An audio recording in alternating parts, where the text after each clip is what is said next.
It's a sunny afternoon, and you are exploring the Niagara region and are excited to witness what many consider one of the greatest wonders of the world. Over several days of driving through the big cities and small towns, you have seen a lot of the historic sites, hidden gems, and popular attractions. You spent time overlooking the Horseshoe Falls, a crescent-shaped cataract that is 54 meters, 177 feet high, and carries 9 times more water than its United States counterpart. Niagara Falls is an enormously popular tourist destination, and it also serves as a major source of electricity for Ontario. You witnessed its thundering power and got a little wet on the Maid of the Mist, which brought you so close to the falls that your face was washed with water. It's a once-in-a-lifetime experience. And along the way, you've enjoyed farmers markets and tasted the world-class wines offered at local wineries. Yet, your love of spooky places has led you to a spot just between Niagara Falls and St. Catharines, just off Warner Road. This gravel country road, just off Queen Elizabeth Way, is traveled mainly by locals who live in the area or by those visiting Paradiso Estate Winery. You're surrounded by farm fields and vineyards, but you keep going a few meters more and stop right in front of your destination. Its darkness casts a shadow on the lonely gravel road as you get out. You take a few steps closer towards it, and a chill creeps through you as the air turns cold. From the safety of the road, you peer inside the dark and foreboding entrance. Then you see it, a shadow that appears to dance off the stone walls. You feel an unexplainable urge to follow it, when all of a sudden, a piercing scream shatters the stillness. You are snapped out of your daze by the terrifying sounds. Instead of investigating, you heed the warning and run back to the safety of your car. I'm Nadine Bailey, and this is Haunted Canada. Join me as we travel to Ontario to explore one of Niagara Falls' most haunted local tunnels. This is the story of the Screaming Tunnel. Niagara region has some of the most fertile land in all of Canada. It helps feed Ontario. It also has one of the most unique terroirs in the country, which has made the region a perfect place for world-class wineries. Originally, it was the destination for ice wine, a dessert wine produced from grapes that had been frozen while still on the vine. The sugars and other dissolved solids do not freeze, but the water does, allowing for a more concentrated grape juice to develop, which makes it very sweet. But Niagara's distinct diversity has also given birth to a long list of award-winning varietals, dozens of world-class wineries, and each September, it becomes home to Canada's oldest and largest wine festival. Between Queen Elizabeth Way and Highway 405, outside of Niagara Falls, Ontario, on Warner Road, and if you follow it until almost the end, you'll find Paradiso Estate Winery, one of the newest and fastest-growing wineries in the Niagara region. The estate is located on St. David's Bench, and it has carved out a spot in the region that has a rich layer of soil and fertile vineyards. They create wines the old-fashioned way, with minimal mechanical intervention and hard work. Today, the wines can be found in some of the finest establishments in the region. But just a few meters down the road has been a favorite destination for ghost hunters and paranormal investigators for decades. The arched limestone tunnel is 16 feet high and 125 feet long, and was originally used as a walking path for locals and livestock. It was originally built at some point in the 19th century for the north to south line for the Grand Trunk Railway. At Confederation, the GTR was the world's largest railway system with 2,055 kilometers of track.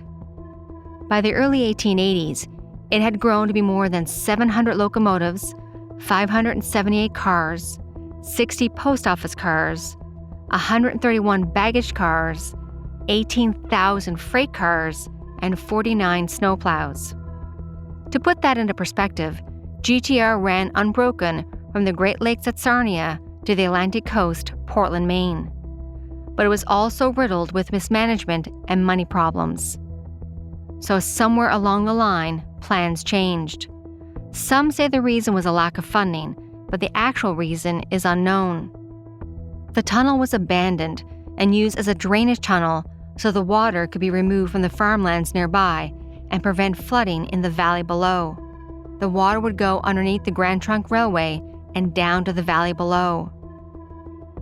Throughout the 20th century, farmers used this tunnel to transport goods and animals safely underneath the busy railway above because thousands of passengers traveled on the now Canadian National Railway lines just above. The railway allowed for goods and people to travel easily, and it was a key component to the development of the region. But as time went by, the tunnel was used less and fell into disrepair. The once pristine tunnel suffered under years of neglect. Today, water flows through the cracks in the cement, giving birth to the branches, and inside, colorful graffiti adorns the limestone which had been mined from nearby quarries. But one thing has remained: this tunnel is a portal to the unexplained.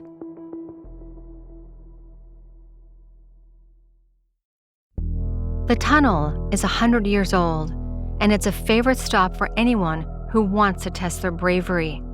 It has become the epicenter of a haunted legend. Those courageous enough to venture inside the cold, damp, and dark underpass quickly understand why it's known as the Screaming Tunnel.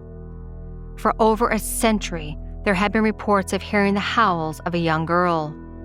Some report seeing shadowy figures dancing off the walls, while others state that when they're outside the tunnel, as soon as they enter, the air becomes icy cold. Local legends claim all this phenomenon is a result of a little girl who met a tragic death in the tunnel. It is her voice that is heard echoing off the limestone walls from the afterlife. There are multiple versions of this story that have been passed down over the years. One tells the tale of a young girl who lived in a nearby farmhouse with her family. One hot summer night, the house caught fire. Tragically, the young girl was unable to escape. She died in the blaze. But she loved playing in the nearby tunnel, and many believe that soon after, her spirit returned to her favorite place for shelter. When frightened, she still screams from memories of the fire that engulfed her home and took her life. The second story suggests a more violent and graphic reason for the phenomenon heard in the tunnel. In this version of events, the little girl was assaulted and then brutally murdered in the tunnel. However, the most common and well-known version recounts details of a bitter custody battle. The story still focuses on a family living in a farmhouse nearby. The father struggled with an alcohol addiction. When he got drunk, a fury took over, and he was known to take his anger out on his wife and child. In fear of his volatility, the wife went to the police to report the abuse. Shortly after, she filed for divorce and full custody of the daughter. The family went to court, where the wife and daughter revealed that they lived in constant fear. The wife was granted a divorce and full custody of their daughter. Witnesses say that's when the now ex-husband became enraged and swore revenge. The woman and child returned to the farmhouse, feeling free of the terror. That night, under the cover of darkness, the man returned to his former home. With revenge in his heart, he set fire to the farmhouse and watched it burn. Somehow, his daughter escaped, and when the house was nothing but embers, he set his sights on her. She had now found refuge in the nearby woods. Carrying a jug of gasoline, he chased after her. She only had the moon to light her way. The little girl ran in terror until she found the dark tunnel.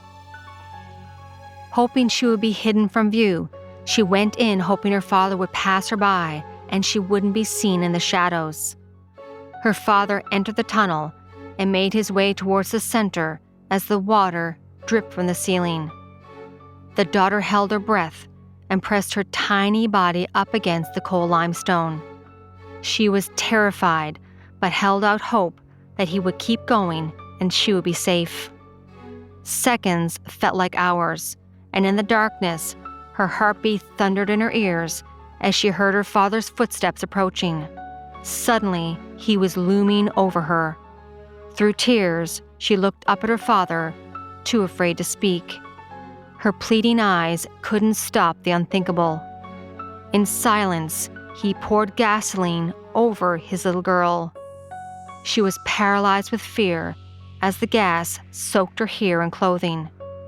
Then, her father took out a box of matches from his pocket. With one swift flick of the wrist, he lit one, and the glow from it illuminated the dark tunnel. He could see fear in his daughter's face, but it didn't stop him from doing the unimaginable. He callously tossed the match onto his only child. Her screams echoed through the tunnel as she burned to death. All three versions of the story have the same tragic ending. A small child dies near or in the tunnel and is forever grounded to her surroundings. Those who walk by the screaming tunnel or are brave enough to venture inside often hear her screams. A true test of courage requires you to enter the tunnel alone at midnight to stand in the middle. Then you're to light a match or a candle. Legend has it that this is how you summon the screams of the girl, by reenacting the final moments before her father burned her alive. Reports say the match or candle will flicker just before the ghost blows them out. There are dozens of YouTube and TikTok videos of amateur ghost hunters and skeptics testing out this very theory. One shows a group of children around 12 years old going inside the dark tunnel as a young boy holds a lit candle. The kids stand inside as fear washes over their faces. Suddenly, the candle begins to flicker. Then, in the blink of an eye, the candle is blown out by an unknown presence. This is why the Screaming Tunnel has attracted many paranormal investigators to the small community. It has even caught the attention of Hollywood. Canadian director David Cronenberg, known as the Baron of Blood and the King of Venereal Horror, featured the tunnel in the 1983 film adaptation of Stephen King's novel The Dead Zone. In it, Christopher Walken plays Johnny Smith, a former teacher with psychic abilities that allow him to see moments of the future and past, usually triggered by touching objects or a person. He assists in a police investigation, and a pivotal scene was filmed inside the tunnel. According to Cronenberg, The Dead Zone was filmed during a relentless deep freeze in southern Ontario, which lasted for weeks. It created an authentic atmosphere of sub-zero temperatures and icy, snow-packed terrain, which made for great natural shooting locations despite it being almost too cold for cast and crew to tolerate. For his part, Pasta Magazine ranked Johnny Smith as the 6 out of 8 creepiest Christopher Walken performances, and the Screaming Tunnel scenes helped him achieve it. The Screaming Tunnel has been well documented as one of Canada's most haunted locations. The paranormal activity has been well documented in books and on many popular shows, including Creepy Canada. There are many strange and unexplainable things that happen inside, especially for those who are brave enough to explore it. So whether you're a tourist visiting a local winery or someone trying to summon a ghost into existence, next time you find yourself on Warren Road, make sure to stop and explore the Screaming Tunnel. Bring a match and walk to the center of the tunnel and light it, if you dare.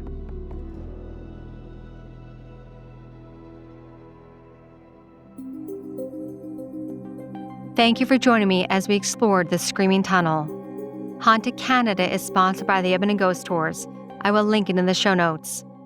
Haunted Canada is written and produced by me, Nadine Bailey, with senior producer, Dila Velasquez. Production and sound design is by Rob Johnson, with help from Roslyn Kufer. If you would like to support this podcast, please follow and share. And if you can give us a like and a 5-star written review, that is always appreciated.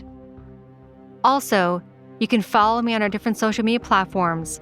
Or if you have a ghost story, haunting, or true crime that you would like for us to cover on this podcast, please email me through the website hauntedcanada.com. Thank you from all of us at Haunted Canada and Curious Cast. Have a good night, everyone, and stay haunted.